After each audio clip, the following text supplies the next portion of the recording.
Okay, the process is a very important part in the operating system, no matter it is Windows, Linux, all kind of operating systems. Because nowadays the CPU execute things not just from the scope of the code. Okay, you are being taught by many teachers say that, oh, it just load instructions. So that means it just know what is the code. No. Okay, nowadays CPU since 20 years ago, okay, it already know how to, it already understand what is a process and can switch from one process to another.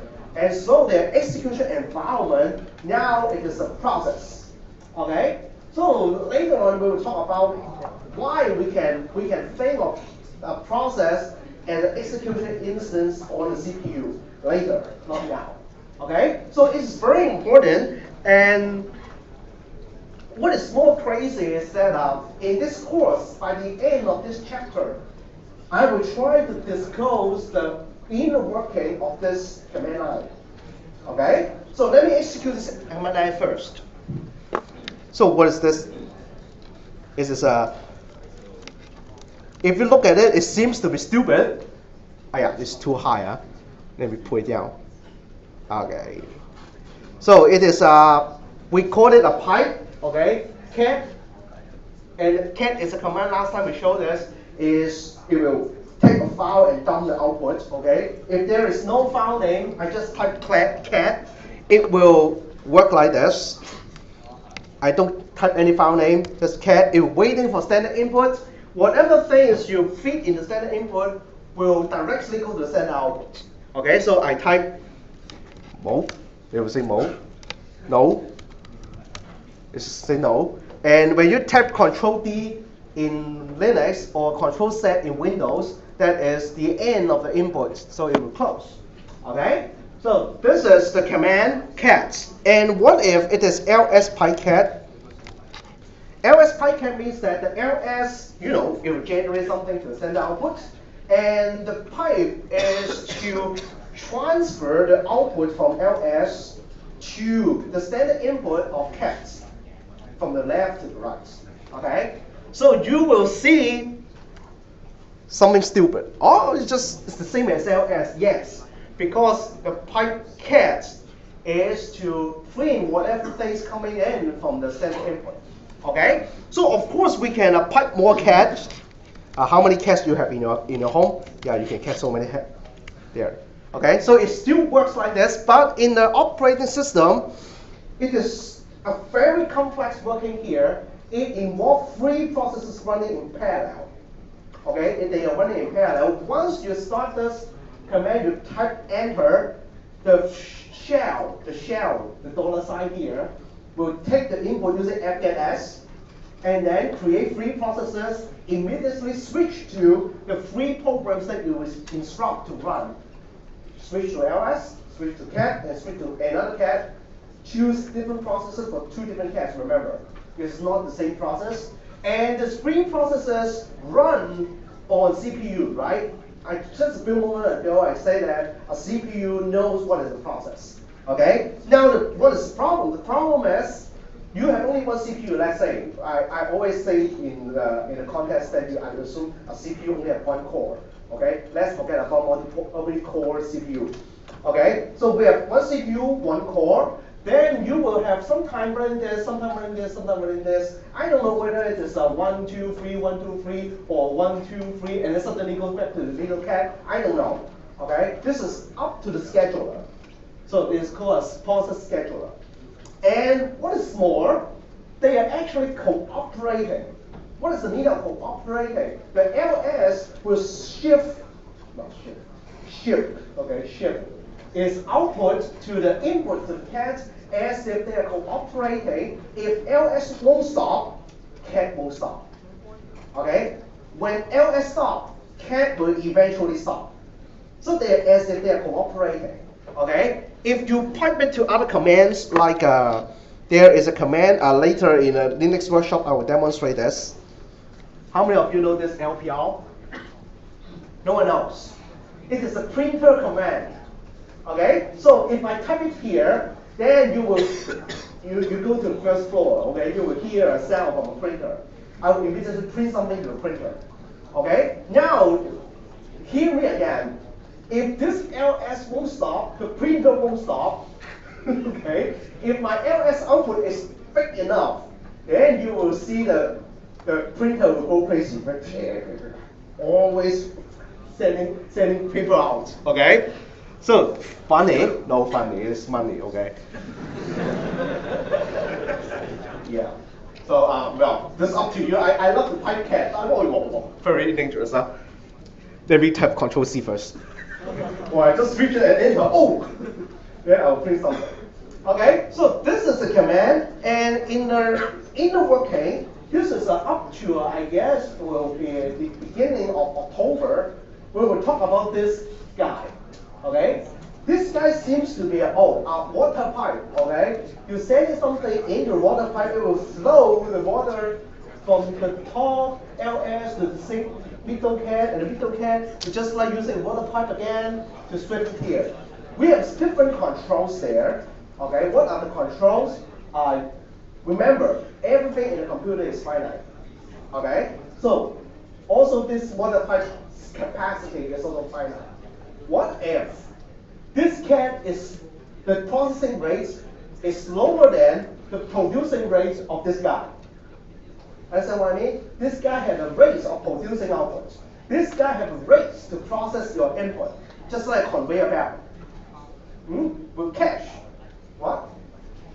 Cache it. Okay, his answer is cache it, yes, but this cache will get full if this rate is too high compared to this. So the operating system will do something more to say that, hey, you, LX, shut up. Really, it will tell him to shut up. Don't say anything until this cat has freed up some space, then you are allowed to say it again. Okay? So we have this kind of complex control. Don't look at this command as if so stupid. It's just, you print LS output. It's actually very complex control, and this example is beautifully conclude the whole chapter. The whole chapter is about this command. Okay? Wow, that means we will start from the beginning, how to create a process, right? How to create a process, how to schedule the process, how to maybe queue the entire, we call it pipeline, a pipeline just like conveyor belt, how to queue the entire pipeline, how to suspend a particular job. Okay, so we will talk about all aspects in this chapter, and we start with, I didn't explain to you this example, just ask you to run it, right? And what is this? This is a getPID system call. Remember, it's a system call. System call means that it will ask the kernel, hey, what is the ID number of whom? Of the caller process. Remember, it's caller process. You cannot, let's say, I look at the browser process looks funny, and I query its PID by writing a C program, yes, but not using getPID. Okay, getPID is to retrieve the caller process PID. Okay, you are the caller. You write the code. When the code runs, it is processed, right? And the process has a PID, which is unique. Okay, so when I run this program, every year, some people already get stuck in this program, and I can get an idea why they get stuck. Where is this? This example is too simple. I think that I remove it because it's too simple. Okay, get PID. What? Oh, sorry, wrong directory. Get PID. Get PID. .c. So this is .c, and you can also find it the color version here. Okay. And this is my practice for early examples. I will tell you why I include particular file until I teach you how to read man pages. Okay, man page actually tell me what to include. Okay, later on don't try to whenever I start writing a C program, let me include 10 files. Okay, and it must be sufficient. No, it will not be like that. Okay, so I will tell you that what is the name of this guy? It's called Unix Standard, UNISTD, Unix Standard.h, include most of the system call, most, not complete set, okay? And getPID is system call, so I include this guy. I want to print something out, so I include standard io.h. And when I run this getPID, you have a PID of that running process. but that running process dies. You cannot find him.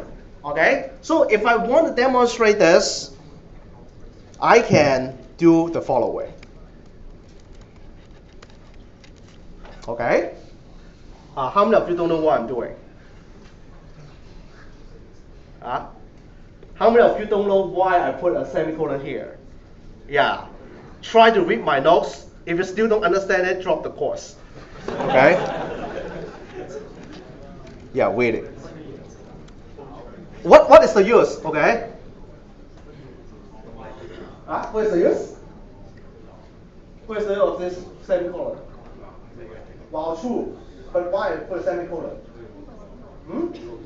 It won't, I know it won't stop it, but why is it?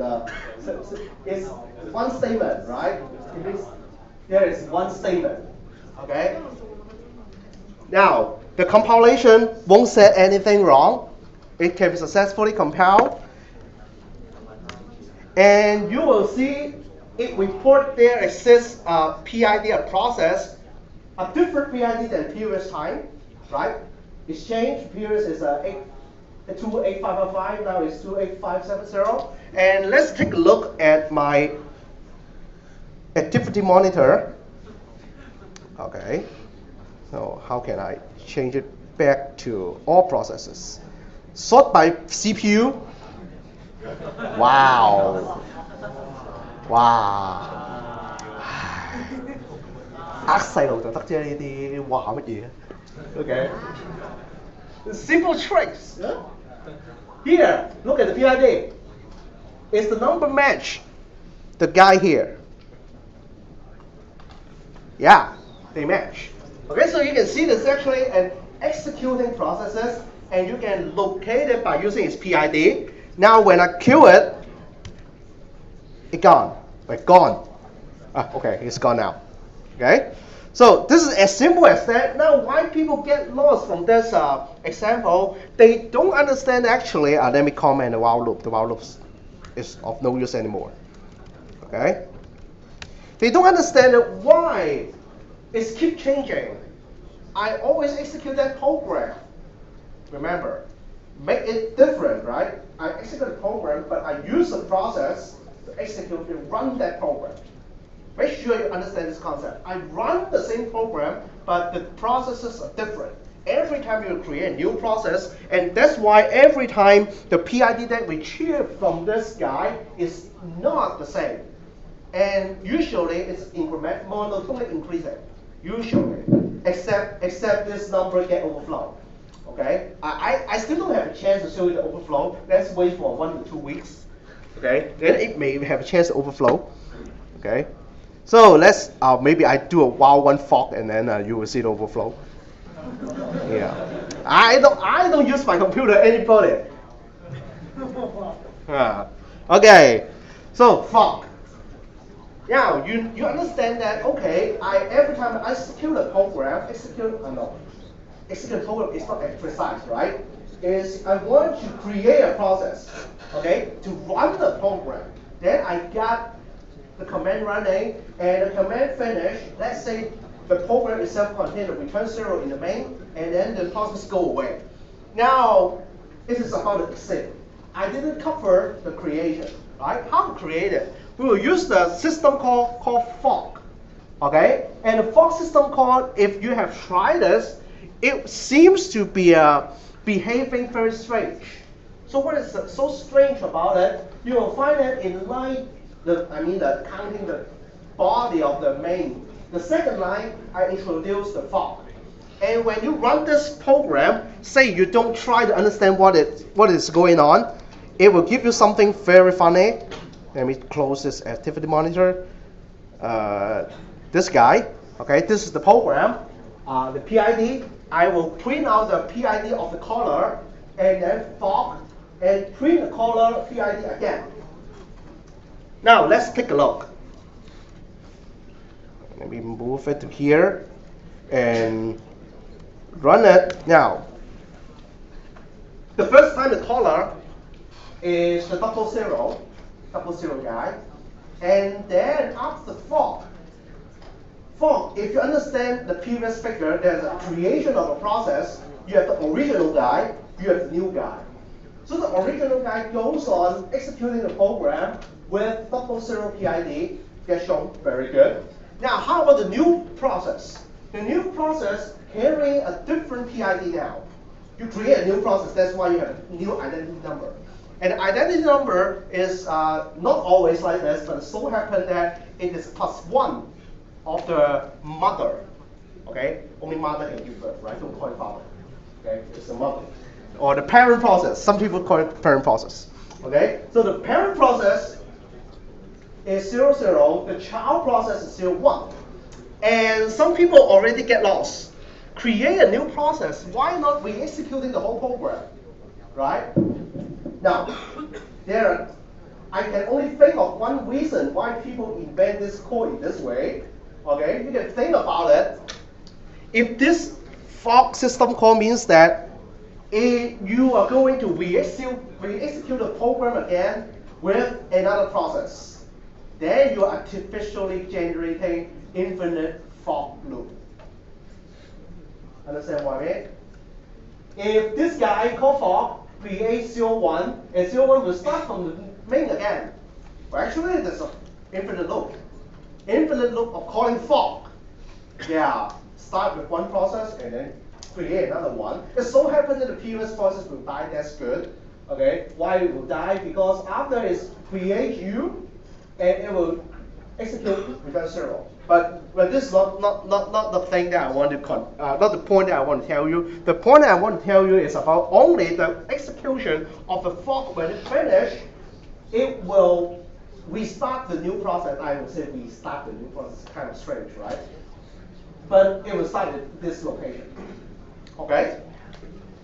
A little bit hard to understand. Later on, when we talk about the internal of the kernel, then you will understand the full picture why it behaves like this. Okay? So, give you one more example. And this example number 2 is very important. Please remember it. I don't know how you hard code in your brain. Okay? I have a way to hard code later on, I will tell you. The fork system code actually has a return value. Okay? Just like printf and scanf is a return value, but no one knows. Okay? No one just scanf, printf, return value, right? Yeah, fork return value, you will never forget it. Because the fork, the return value means something. What is the thing? Here, I create a statement printf and then immediately call fork. So you will see only one before fork statement is just come out. And the return value of the fork system call will have 2 choices. Very interesting, very interesting. You execute a program. And the program, when it finishes, it will give you 2 choices of its return value. Okay, this is a little bit hard to understand. And how to hard code in your mind? You are actually just like cell division, right? You have one process, and you suddenly create another one. Okay, and the fork system call is the working to split it. So when the system call finish, you will, as they finish the 2 processes, how to identify themselves? They don't know, right? Well, I'm doing cell division, right? Identical copies. So the kernel developer try to introduce some differences. And the differences start with the return value of the fork. Okay? So how to remember whom? Okay? We have 2 choices of return value. And in this program, you can already see from the code, the results variable, okay, is created. And when it's created, if integer, when you do the process creation fork, it will duplicate 2 copies because it's 2 processes. 2 processes have different memories. Remember, later on I will keep reinforcing this idea. You create 2 processes, the 2 pieces of memory will get separated, so you will have 2 instances of results inside different processes. And one of the instances will carry 0. Okay? One instance carries 0, one carries non-zero. Okay? So how to remember this and what is the non-zero value? Now, in this program, I didn't show what is the non-zero value, right? You cannot see me printing out the result here. I didn't show you the results here. Okay, later on I will explain to you, but first let's take a look. What is the case? So I execute a fork, create, this is my favorite number 1, 2, 3, 4. I create 1, 2, 3, 5.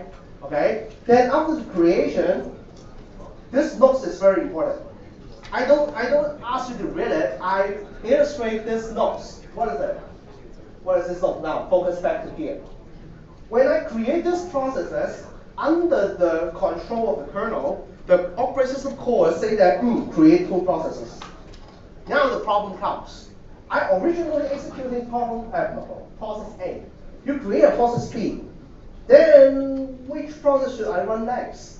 I'm the kernel. I have to make a choice. I have only 1 CPU, 1 core. I create you. How about I do a random flip of coin? Okay, A and B, half and half. Okay, at this time I let A, next time I let B, so on and so forth. And this is the kernel decision. And the decision up to this moment, I can only tell you that it is random. It is random. Although, if you run this program again, and again, you will find a particular pattern can be observed. Okay? So you will see this split, and then I will just say that, oh, this is a random process, okay? And the random process is because of process scheduling mechanism. Okay, let's assume it this way. Later on in part 4, I will tell you why it is random, and in elite class, we will also hack into the scheduler. Then you will understand why it's so random. Okay, a hack means a change. Okay, yeah, hack is just a sassy verb. Okay, so now after this, we will continue to execute the program. Let's imagine that we have 2 pointers of 2 different colors. I'm pointing to the line that it will execute. Let's say the blue guy. The blue guy is able to get the CPU attention, go to the CPU, and another guy that cannot share the CPU resource, I put it in a state called waiting. It's not being killed. It's not being suspended. I'm not putting it aside, but it's waiting for the service from the CPU. And it will start running. And that's why you will see the printouts keep emerge.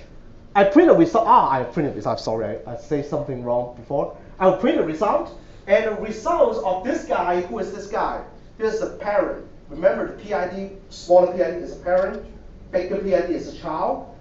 Parent will receive what? 1, 2, 3, 5. What is this? So how to remember this? Very easy to remember. If I have a parent, no, I am parent. Okay, I have a parent. Okay, I am a parent. I of course know the name of my son. I give the name, all right? So that's why the parent return value is always the PID of my son. Yeah, this is how to remember this. Oh, I'm a parent, so I know the name of my son. Okay, so usually the child don't know the name of the parent. You understand? Yeah. In Cantonese, there's always a phrase to scold at the children. And yeah, that's true in OS. Yeah. Child don't know his mother. Okay? But the mothers know the son names. Okay? That's how to remember this. Okay? So this is the parent, and the return value is the child's PID. And we will continue the execution. And the execution say that because of the if then else branching, you will go to this range. Because you get the PID of the child, so you will go to this part and be the PID of himself. So it is a 1, 2, 3, 4, and the result is 1, 2, 3, 5. Okay, so far so good. Any problem? Then we'll go to another branch. Another branch is the child.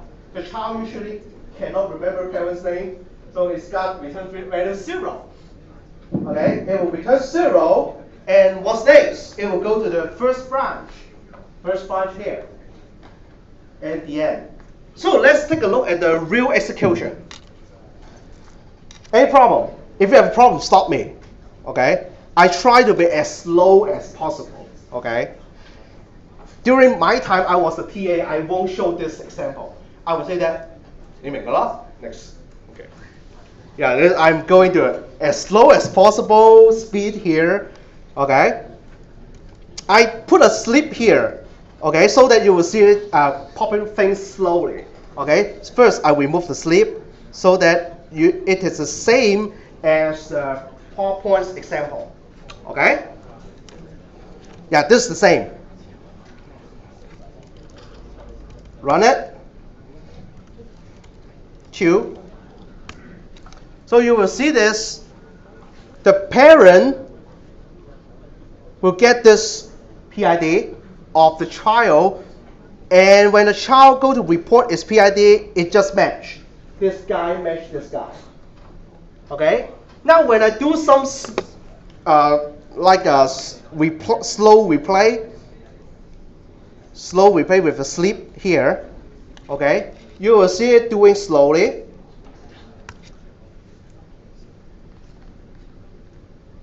You don't want it doing again. Now, I have several questions for you.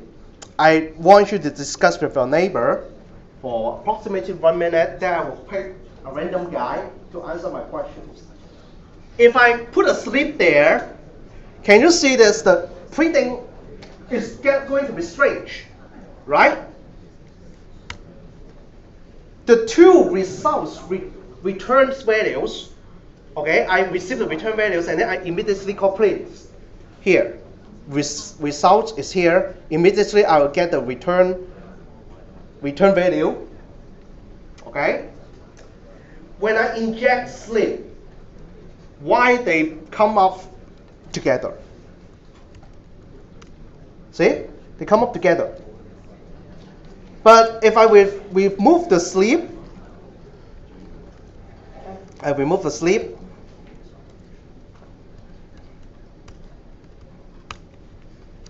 you won't see this happen. You won't see this happen. Why? Strange, huh? But if you understand what I just present to you, the hint is after the fork, process has a chance to run in parallel. Then you will understand how. Give you 1 minute. You can discuss with the neighbor. Yeah, make it noisy. Why? Yeah, don't say that. Oh, that's good.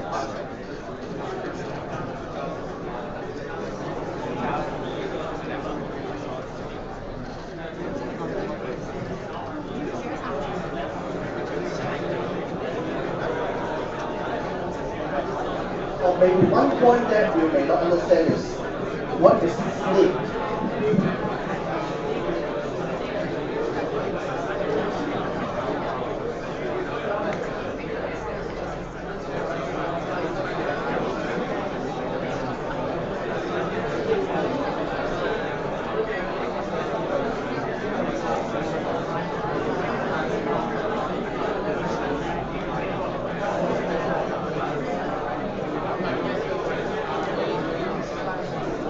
Just answer me the first question is okay. There is another question in this split out.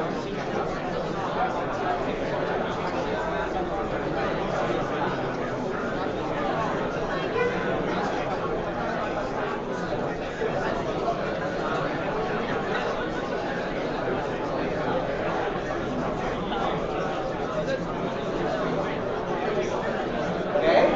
So you seems to be discussing with something useful, right? No, that was a guess. Any guess?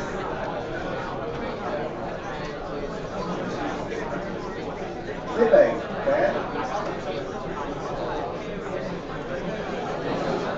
No. No idea.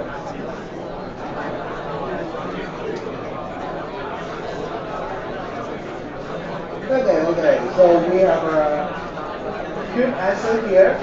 No, Nathan, right? Elvin. Elvin as an answer is actually because of the sleep. Let's say the parent run first, right? Because the output show that the result is equal to some non-zero number, so the parent run first. And after the parent run first, it will go to either branch. Either branch will have a sleep. So, what is the meaning of sleeping? I didn't explain. You can only guess, right? Sleeping means that I don't need the attention of CPU. for some time. Take me away from the CPU. Take me away. And what's the meaning? The meaning is I have totally 1 second for the entire system to schedule any processes within that 1 second, and then I will wake up. Okay? So 1 second is long enough for the computer to select my child. Okay? And that's why my child has a chance to run, and so happen that the child will also go to sleep, but before going to sleep, it will say that result equal to 0. Okay? And this is the illustration of what? Illustration of these two processes really running in parallel in the sense that they are being created, first of all. The parent already created a child, but the previous example without the sleep is the child don't have a chance to run. It so happened that the scheduler, I cannot explain why the scheduler always chooses the parent, but so happened that the parent run first. The child don't have a chance. Let's say although I have multi-core CPU in my bag, but so happened that it won't have a chance to run in parallel, but it's already created, it's waiting until it has a chance to go to CPU. And this proves what? I said that they run in parallel. Okay? They are being created already. And if you still don't trust me, you can try the following. I don't need to try that, okay, because I already know clearly it works. It is for you to try that. You don't believe in me that it is running in parallel. Good. Try this. We place the sleep into something that is CPU intensive, but will stop. So that they have to run something, right? And you can see this, oh, actually they're running something. I would suggest you do this.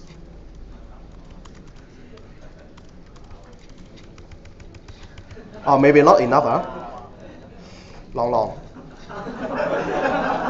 Yeah? I suggest you do this. You can place it to whatever place you want, even before the fog, to try whether to understand, right? If before the fog, yeah, of course, there's nothing, right? But it will take a significant amount of time, and you will see when you insert it or in whatever place, you will find this code will eventually finish executing, and to prove that this new process actually run in parallel but not taking turns. Okay? Some people, some even some still graduated, okay, they got an interview from some of my friends, and the friends complained to me that, hey, you got OS stuff. Yeah. Yeah, the English is how you teach OS, okay?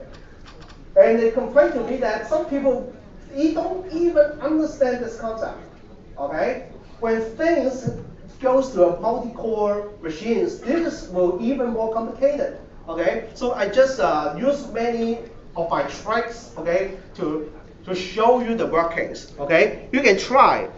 If you don't try, don't worry. Later on, when we go to the multi-threading example, I will recreate this example again, okay? If you don't want to try, okay, we will see later. I mean, this CPU intensive job. Okay. So something for you to remember. What is to remember? It's not for examination, right? It's for the concept. Actually, what is fog? And why fog behaves so strangely that two processes they run in parallel, but they share the same code. Now I explain to you. They are actually just like cell division process. And when the kernel receives your command called fog, what are the things that are being duplicated? A lot of registers, a lot of CPU registers. There is a register called program counter in Intel. It's called EIP. How many of you know EIP? No? Okay. Yeah, that's called EIP register. Okay. To control the program where it runs. That EIP points to a particular point at your code. And it is also being duplicated. So that's why when it's split into two programs, they point to the same instruction, or I would say that they point to the same return instruction. They're ready to return, but yet later on I will also tell you what are the difference between the two processes. Okay? What are the things that being copied? I don't think you believe it. It will copy memory and file. What is the meaning of copying memory? You have a program. You call malloc. I allocated 4 GB of memory. When you call fork, the 4 GB will be duplicated. Yeah, very interesting. When you call fork, wait, 4 GB. Call fork again, 8. Oh, no, 8 over. What happened to me? 12. Okay, 4 and then 4 and then one more is 12. Okay, you will see later. Okay, file. When you open a file, let's say you inside the program before you call fork, you open 10 files. After the fork, the open file will be shared. What's the meaning? Let's say you call fopen read only over a file called X. The new program also points to X.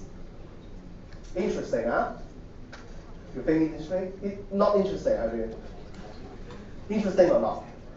Or evil or not? Let's say both are writing to the same file, and you're writing to a database. And you call fork, and then the next, you will also call fork. Using your mouth, fork, what is going on? Yeah, you call fork. Local variables, global variables, malloc, all fork, okay? Mind your pronunciation, okay? Open files, all are being copied, shared, okay? Very horrible behavior, yes. You have to understand this, because by design of the operating system, under different standards, no matter it's POSIX, Darwin, there is BSD, System 584, that is Unix, they all have this behavior, exactly the same behavior. Okay? It's because of one very intrinsic reason. The intrinsic reason is when you call fork, you have to duplicate standard input, standard output, and standard error. Right? The two programs actually print to the same screen. So you have to duplicate it. And then they will duplicate all others. Okay? So if you don't understand this, not a problem. Okay? In our assignment, you will have a chance. Okay, so what are the difference? Return value. Right? The return value goes different.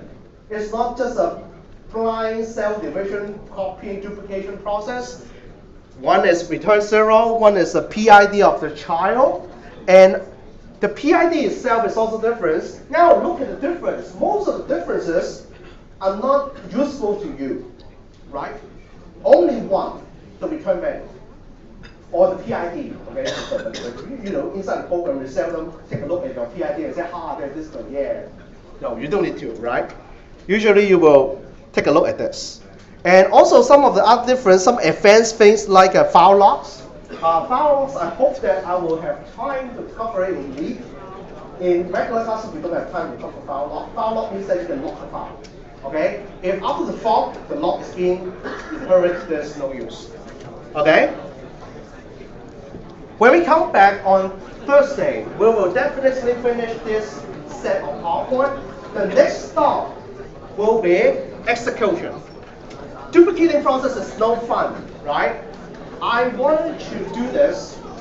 I want to duplicate a process and let the new process to execute other things. And this is program execution. The system call is a big family. We have a big family of 4. Okay?